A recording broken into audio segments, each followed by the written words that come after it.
আল্লাহ তাআলা বলে, বান্দারি কিয়ামতের কঠিন ময়দানে আমি আল্লাহ তাআলা বান্দার আমলনামাগুলি বান্দার সামনে ধূলিসাৎ করে ফেলবো, একটা গ্রহণ করব না। এর ব্যাখ্যাটা একটু ভালো করে বোঝেন কেমনে।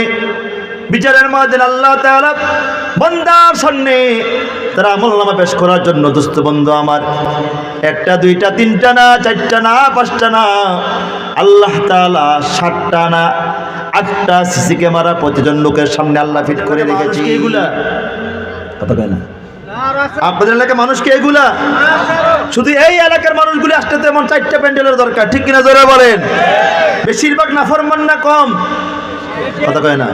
শতকরা 95% নাফরমান, 2-1% শুধু আল্লাহর গোলাম যারা 5 ওয়াক্ত নামাজ পড়ে, ঠিক কিনা জোরে বলেন? ইবলিসকে আল্লাহ, এই যে দেখেন আজকে ইবলিস কিন্তু এই মাহফিলে আসার যতগুলি রাস্তা আছে সবগুলোর মাঝখানে বসছে, এর ভিতরে মানুষ নামে ইবলিস কিছু বসছে বাজারে নিয়ে, কথা কয় না, ঠিক কিনা জোরে বলেন? আচ্ছা দোস্ত, ইবলিসের কাজ কি? ইবলিসের কাজ হলো মানুষ যাতে করে মাহফিলে না ঢুকতে পারে এটার একটা সিস্টেম বের করা। বর্তমান সময়ে যারা বাজার বসাইয়া মানুষকে সেখানে আটকাই দেয় তারা ইবলিসের খালাতো ভাই না, ইবলিসের নানা, ঠিক কিনা জোরে বলেন? যারা বাজার বসাইয়া মানুষকে আটকাই দেয় সে মানুষ রূপী শয়তান, ইবলিস, মানুষ হতে পারে না, ঠিক কিনা জোরে বলেন? অনেক মানুষ মাহফিলে রওনা দিয়েছে, ইবলিসের সামনে হাজির, তোর দোস্ত তো দোকানে পয়সা আছে, আস্তে করে পাশ কাটাই দিছে। এখন দোকানে গেছে, কি দোস্ত চা খাইবিনি, সে আসছে কিন্তু টুপি টুপি মাথায় দিয়ে, সব মাথায় দিয়ে আসছে, মাহফিলে ঢুকবো, ঠিক ইবলিস সেখানে তারে সাইজ করছে। এবার কয়, এই তোর দোস্ত দোকানে পয়সা রয়েছে, কে দোস্ত কই যাস, মাহফিলে যাই, একটু চা খাইতে আয়। তো চা খাইতে পয়সা শুরু হইলো গল্প, হইতে হইতে বিশেষ বক্তা শেষ, প্রধান বক্তার ওয়াজ কাছাকাছি, কয় মাহফিলে তো আইছিলাম, আর কি করবি, চল জায়গা বাড়িতে। পাক্কা মাশাআল্লাহ, ঠিক কিনা জোরে বলে? ইখলাস নিয়ে 2-4টা কথা বলি। মেম্বার সাহেব সামনে বসা আছেন, আমার খুব প্রিয় মহব্বতের মানুষ, এই এলাকার মানুষ। আসলে আমি লম্বা সময়, এত লম্বা সময় একটা না কোনো জায়গায় মাহফিলে আমি যাই নাই, এখানে যেভাবে নিয়মিত প্রতি বছর আসতেছি। তো যে কথা বলতেছিলাম যে ইবলিসকে যখন আল্লাহ তাআলা বললেন, ইবলিস মান মানাআকা আন তাসজুদ, ইবলিস তোরে সিজদা করা থেকে নিষেধ করলো কে? বল, তুই সিজদা করলি না কেন? ইবলিস কয়ে, আনা খায়রুম মিনহু, আমি তার চেয়ে বড় দাবি। কথাটা শুনবেন না শুনবেন না? শোনেন, ফায়দা হবে। আমি মনে করি আমি এখন যে কথাটা বলবো ইবলিস নিয়ে, অতটুক শুনলে খোদার কসম অতটুকুর উপর আমল করলে ব্যস্ত চলে যাবেন। শোনেন আপনি একটু, ইবলিসকে আল্লাহ বলছে, ইবলিস তোরে বললাম উসজুদু লি আদম, সবাই আদমকে সাজদা করো, ফাসাজাদু, সবাই সাজদা করলো, ইল্লা ইবলিস, কিন্তু কেনা ইবলিস সাজদা করে নাই। আল্লাহ বলল, মান মানাআকা আন তাসজুদ, ইবলিস তোরে সাজদা করা থেকে বারণ করলো কে, নিষেধ করলে কে? ইবলিস বলল, আল্লাহ আনা খায়রুম মিনহু, আল্লাহ আমি তার চেয়ে বড় দামি। আল্লাহকে কিভাবে?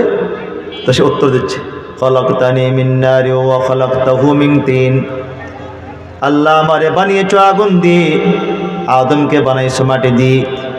আগুনের চরিত্র ঊর্ধ্বমুখী, মাটির চরিত্র নিম্নমুখী। আল্লাহ উপরের বস্তু কোনোদিন নিচের বস্তুকে সম্মান করতে পারে না। এমন কিছু ইবলিস মার্কা মানুষ আমাদের সমাজেও আছে, যারা কোটিপতি তারা গরিবদেরকে সম্মান করতে জানে না। আসি কাছে না জোরে বলেন? পাঁচের গাড়িতে চলে রিস্কওয়ালাকে সম্মান করতে জানে না। আসি কাছে না জোরে বলেন? কোটিপতি গরিবকে সম্মান করতে জানে না। এই চরিত্র যার, সে ইবলিসের খালাতো ভাই, ঠিক কিনা জোরে বলেন? যে কোটিপতি হওয়ার পরে গরিবদেরকে মূল্যায়ন করতে জানে না, সে মানুষ না, ইবলিসের খালাতো ভাই। ইবলিসের চরিত্র এমন ছিল যে আমি বড়, হে হলো আমার নিচে, আমি উপরে। ইবলিস বলল, আল্লাহ আমি হলাম তার চেয়ে বড় দাবি। বলে কি হবে? আমারে বানাইছো আগুন দিয়া, তারে বানাইছো মাটি দিয়া। আগুনের চরিত্র হলো ঊর্ধ্বমুখী, মাটির চরিত্র নিম্নমুখী। উপরের বস্তু নিচের বস্তুকে সম্মান করতে জানে না। কথা বোঝেন নাই মনে হয়? আমার দোস্ত, আল্লাহ তাআলা রাগ উঠছে কিনা? কথা কয় না? আল্লাহ তাআলা বলেন, সাহস তোর কত বড়, তুই আমার সামনে দাঁড়ায় যুক্তি পেশ করস। যুক্তিতে মুক্তি নাই, ঠিক কিনা জোরে বলেন? কিন্তু আদমের ব্যাপারটা দেখেন, পুরাটা ভিন্ন। আদম যখন তওবা করতে 350 বছর তওবা করেছেন, আল্লাহ তাআলা শেষ পর্যন্ত আমার নবীর উসিলা দিয়ে দোয়া করেছেন। আল্লাহ তখন দোয়া কবুল করছেন। আল্লাহ দোয়া কবুল করার পরে বলতেছেন, আদম আচ্ছা তুই গন্ধম খাইলে কেন? নিষেধ করলাম গন্ধম খাইস না। এখন এই আদমের সামনে একটা দুইটা যুক্তি ছিল না, অনেকগুলি যুক্তি ছিল। এক নম্বর যুক্তি, আল্লাহ এই ফলটা না বাড়াইলে সমস্যা কি ছিল? কথা কয় না। দুই নম্বর, এই ফলটা এখানে একদম আমার গেটের সামনে লাগাইছো, এটা সেখানে না রাখলে কি হইতো? যুক্তি ছিল, ঠিক কিনা জোরে বলেন। কিন্তু উনি যুক্তি পেশ করেন নাই, সঙ্গে সঙ্গে আত্মসমর্পণ সারেন্ডার করেছেন। রব্বানা যালামনা আনফুসানা ওয়া ইল্লাম তাগফির লানা ওয়া তারহামনা লানাকুনান্না মিনাল খাসিরিন। আয় আল্লাহ, আমি জুলুম করে ফেলেছি, যদি ক্ষমা না করো আমি জালেমদের অন্তর্ভুক্ত হয়ে যাব। এটা আদমের চরিত্র। অপরাধ করার পর অনুশোচনা আসা, অপরাধ করার পরে আত্মসমর্পণ করা, সারেন্ডার করা, এটা আদমের চরিত্র। আর অপরাধ করে অহংকার করা, দাম্ভিকতা করা, এটা ইবলিসের চরিত্র। ঠিক কিনা জোরে বলেন। আমার দোস্ত বন্ধু, আমার কথাটা ভালো করে বোঝেন। ইবলিসকে আল্লাহ বলল সিজদা করলি না, সে যুক্তি পেশ করলো। আল্লাহ বলল ফাখরুজ মিনহা ইন্নাকা রাজিম, তুই এখান থেকে বের হয়ে যা, তুই অভিশপ্ত। এটা বলার পরে ইবলিসের রাগ যে উঠছে, এত রাগ না, তাফসীরে আসছে ইবলিসের পশম দাঁড়াইয়া কাপড়ের উপর দিয়ে পশম বেরিয়ে গেছে। ইবলিসকে আল্লাহ কাজটা করলেন কি?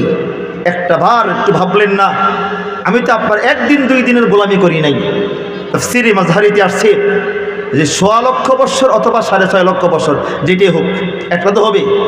তো ৬ লক্ষ বৎসর ধরেন ইবলিসকে আল্লাহ এতটা বৎসর আপনার তো একটা হুকুমের লঙ্ঘন করি নাই, আমি তো গোলামি করতে করতে দুনিয়া সেজদা করেছি। প্রথম আকাশে আনলেন, প্রথম আকাশে সেজদা করছি, দ্বিতীয় আকাশ আনলেন, তৃতীয় চতুর্থ পঞ্চম ষষ্ঠ সপ্তম আকাশে আনলেন। তারপরে আপনি আমাকে মুআল্লামুল মালাইকা, ফেরেশতার সর্দার বানাইলেন, কিন্তু শুধু একটা হুকুম মানি নাই, ছোট্ট একটা সিজদাটা করি নাই। অমনি আপনি আমার গলা লানতের জিনজির পরাই দিলেন। আমি জানি আপনার হুকুমের ফায়সালার পরিবর্তন হবে না। তো আল্লাহ, যেহেতু এত বড় ইবাদত করেছি, আমি তার বদলা চাই। কথা কয় না, কথা বোঝেন না মনে হয়? যেহেতু ইবাদত করেছি, তোমার বদলা চাই। আল্লাহ বলেন কি বদলা চাও? তো ইবলিস এক একটা 3টা বদলা চেয়েছেন। 1 নম্বর, আনদিরনি ইলা ইয়াউমি ইউবাসুন, আয় আল্লাহ আমাকে কিয়ামত পর্যন্ত হায়াত দিয়া দেন। আল্লাহ তাআলা বললেন ইন্নাকা মিনাল মুনজিরিন, যা যা তোরে কিয়ামত পর্যন্ত হায়াত দিয়ে দিলাম। 1 নম্বর। 2 নম্বর, ইবলিস বলে আল্লাহর মালিক, যে আদমের কারণে আজকে লানতের জিনজির আমার গলা লাগছে, আল্লাহ 2 নম্বর আমার অনুমতি দিয়ে দেন, পাওয়ার দিয়ে দিন, আমি যাতে করে আদমের প্রতিটা রোগে রোগে, রেশায় রেশায়, প্রতিটা পশমের গোড়ায় গোড়ায় মুহূর্তে আপ ডাউন করে তাকে ধোঁকা দিতে পারি, ক্ষমতা আমাকে দান করেন। আল্লাহ বলেন যে এটাও দিলাম। এবার ইবলিস বলতেছে আল্লাহ আমার আর টেনশন নাই, আমার আর কোনো পেরেশানি নাই। আল্লাহকে মানি সহজ। আল্লাহ এই যে আদম আর আদমের বউ জিফুত, ছেলে মেয়ে সবগুলি জান্নাতে বসে বসে আনন্দ উল্লাস করবে, নাচবে গাইবে, আর আমি জাহান্নামে গিয়ে এগুলো দেখবো, এতটা বোকা আমি না। কথা বলছেন না মনে হয়? কথা বলছেন যারা বলেন। আদমের ছেলে সন্তান, আদমের বউ জিফুত জান্নাতের ভিতরে নাজ নিয়ামত করবে, হাসবে গাইবে, নাচবে, আনন্দ উল্লাস করবে, আর এদের কারণে আমি জাহান্নামে গিয়া সেখানে আগুন পোহাবো, কষ্ট পাবো, এগুলো দেখে দেখে সান্ত্বনা দিব, অতটা বোকা আমি না। আল্লাহ বললেন কি বলতে চাও বলো। তখন এই ইবলিস আল্লাহর সামনে 3টা চ্যালেঞ্জ করেছিলেন। কয়টা বলেন? দেখেন ওটা বাস্তব করছি কিনা। 1 নম্বর, আদম ইবলিস বলে আল্লাহ ফাবিমা আগওয়াইতানি লাআকুদান্না লাহুম সিরাতাকাল মুস্তাকিম সুম্মা লাআতিয়ান্নাহুম মিন বাইনি আইদিহিম ওয়া মিন খালফিহিম ওয়া আন আইমানিহিম ওয়া আন শামাইলিহিম ওয়া লা তাজিদু আকসারাহুম শাকিরিন। দোস্ত বন্ধু আমার, ইবলিস বলে আল্লাহ ফাবিমা আগওয়াইতানি লাআকুদান্না লাহুম সিরাতাকাল মুস্তাকিম, আল্লাহ আমি যার কারণে আজকে অভিশপ্ত হয়েছি, যার কারণে লানতের জিনজির গলা লাগছে, আল্লাহ এরে মালিক তুমি এদের জন্য যতগুলা সোজা পথ বানাবি, জান্নাতের পথ বানাবি, সিরাতে মুস্তাকিম বানাবি, অর্থাৎ যে পথে হাঁটলে হাঁটতে হাঁটতে হাঁটি হাঁটি পা পা করে করে পথের শেষ মাথা গিয়া জান্নাত দেখবি, আল্লাহ আপনি শুনে রাখেন, আমি ঠিক সেই পথের মাঝখানে বসবো, আমি সেই পথে তাকে সোজা হাঁটতে দেব না। কথা বোঝেন না? মনে কথা বোঝেন না? বোঝেন না? ফাবিমা আগওয়াইতানি লাআকউদান্না লাহুম সিরাতাকাল মুস্তাকিম। বুঝুন ঠিক আছে? ফাবিমা আগওয়াইতানি লাআকউদান্না লাহুম সিরাতাকাল মুস্তাকিম। আল্লাহ প্রমাণ করে দেখাবো, আল্লাহ যেই আদমের কারণে আজকে আমি পথভ্রষ্ট হয়েছি, লানতের জিনজির আমার গলা লাগছে, আল্লাহ এই আদমের জন্য যতগুলি সোজা পথ আপনি বানাবেন, যতগুলি সঠিক পথ বানাবেন, যেই পথে হাঁটলে আদমের সন্তান জান্নাতে ঢুকতে পারবে, আমি ঠিক সেই পথের মাঝখানে বসবো। এরপরে কি করবো? শয়তান বলতেছে, সুম্মা লাআতিয়ান্নাহুম মিন বাইনি আইদিহিম ওয়া মিন খালফিহিম ওয়া আন আইমানিহিম ওয়া আন শামাইলিহিম। আমি তার সামনে এসে ধোকা দেব, পিছনে এসে ধোকা দেব, ডানে এসে ধোকা দেব, বামে এসে ধোকা দেব, উপর দিকে ধোকা দেব, নিচের থেকে ধোকা দেব। ওয়ালা তাজিদু আকসারাহুম শাকিরিন। আল্লাহ প্রমাণ করে দেখাবো, বেশিরভাগ গোলামকে নাফরমান বানায়া ছাড়বো। হয়েছিনি? কথা কয় না? ইবলিস বলে, আল্লাহ মাওলা, আরে মালিক, তোমার বান্দাগুলির জন্য যতগুলি জান্নাতের পথ বানাবি, সবগুলি জান্নাতের পথের মাঝখানে মাঝখানে বসবো, তারপরে সামনে আসবো, পিছনে আসবো, ডানে আসবো, বামে আসবো, চতুর্দিক থেকে ধোঁকা দেব। ওয়ালা তাজিদু আকসারাহুম শাকিরিন। আপনাদের এই মাহফিলেও, এই প্যান্ডেলে একজন দুইজন ইবলিস না, লক্ষ কোটি ইবলিস চতুর্দিক দিয়ে বসা আছে। ঠিক কিনা জোরে বলেন? অনেকে মোটামুটি বুঝাইতেছে, আর বই তো দোস্ত বসে রয়েছে, অনেকটা ফোন দিচ্ছে, বাইরে থেকে দোস্ত ফোন দিচ্ছে, দোস্ত আয়, মজা আছে।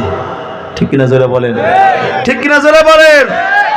এবার ইবলিস এটা বলার পরে ইবলিস কিছুক্ষণ থেমে গেল, যে কথাটা বলার জন্য আমি এই আয়াত তেলাওয়াত করেছি। কিছুক্ষণ পরে ইবলিস বলতেছে, আল্লাহ ওই আমাদের দেশে কিছু বাচ্চা আছে না, খেললা ভুল হইলে কি কয়? থুক্কু। আপনাদের এলাকায় আছে কিনা জোরে বলেন? থুক্কু মানে যেটা আগে হয়েছে এটা বাদ। ইবলিস এবার আল্লাহ থুক্কু, থুক্কু মানি কাল্লা, এখানে কথা শেষ না। বোঝেন না? মনে এখানে আমার কথা কিনা শেষ না, তো মানি কাল্লা, এটা বাদ। একটু আগে যেই কথাটা বললাম না, হুমকি দিলাম, এটা বাদ। আল্লাহ আর বক্তব্য আছে তোমার? আছে। বলো তোমার বক্তব্য কি? এবার ইবলিস চূড়ান্ত বক্তব্য দিয়েছে। আল্লাহ ইবলিস আল্লাহ একটু আগে কইলাম না বেশিরভাগ নাফরমান বানাবো, না না না না না। ইবলিস এবার বলে, আল্লাহ লাউগুফিয়ান্নাহুম আজমাইন। আল্লাহ বেশিরভাগ নাফরমান বানাবো না, তোমার বান্দা সবগুলিকে নিয়ে আমি জাহান্নামে ঢুকবো, একজনও না, একজনও না। এটা বলে ইবলিস থেমে গেলেন, সামনে আর বললেন না। এখনো কিন্তু আয়াত শেষ হয় নাই, উলামায়ে কেরাম ভালো করে জানেন, এখন আয়াত শেষ হয় নাই। ইবলিস থেমে আছে, কোনো কথা বলে না। আল্লাহ তাআলা বললেন, ইবলিস বলো আর কোনো কথা আছে কিনা? থেমে গেলা কেন? আর কিছু বলবা কিনা? এবার ইবলিস বলে, আল্লাহ এই যে দুইটা হুমকি দিলাম, চ্যালেঞ্জ করলাম তোমার সামনে, আল্লাহ বাস্তবায়ন করবো ঠিক, কিন্তু মালিক রে এক জায়গায় আমি দুর্বল। কথা কয় না? এক জায়গায় দুর্বল, এক জায়গায় পারবো না। সবাইকে গুমরা করতে পারলো, সবাইকে পথভ্রষ্ট করতে পারলো, কিন্তু এক জায়গাতে আমি পথভ্রষ্ট করতে পারবো না, আর হবে জান্নাতি। ইবলিস ডিক্লেয়ার দিছে। কথা কয় না? আল্লাহ বলেন নাই, রাসূলুল্লাহ বলেন নাই, আম্বিয়া কেরাম বলেন নাই, ইবলিস নিজে বলেন, আল্লাহ সবাই এরকমরা করতে পারলো, কিন্তু একদলকে পারবো না, আমি এখানে দুর্বল। বলে বলো কারা? বলো। ইবলিস এবার বলে, আল্লাহ ইল্লা ইবাদাকা মিনহুমুল মুখলাসিন। আল্লাহ সবাইয়ের পথভ্রষ্ট করতে পারলো, সবাইয়ের গুমরাহ করতে পারলো আল্লাহ, কিন্তু একদল মানুষকে গুমরাহ করতে পারবো না, পথভ্রষ্ট করতে পারবো না। তারা কারা? ইবলিস বলে, আল্লাহ ইল্লা ইবাদাকাল মুখলাসিন, কিন্তু তোমার মুখলেস বান্দা যারা হবে এদেরকে আমি গুমরাহ করতে পারবো না, এরাই হবে জান্নাতি।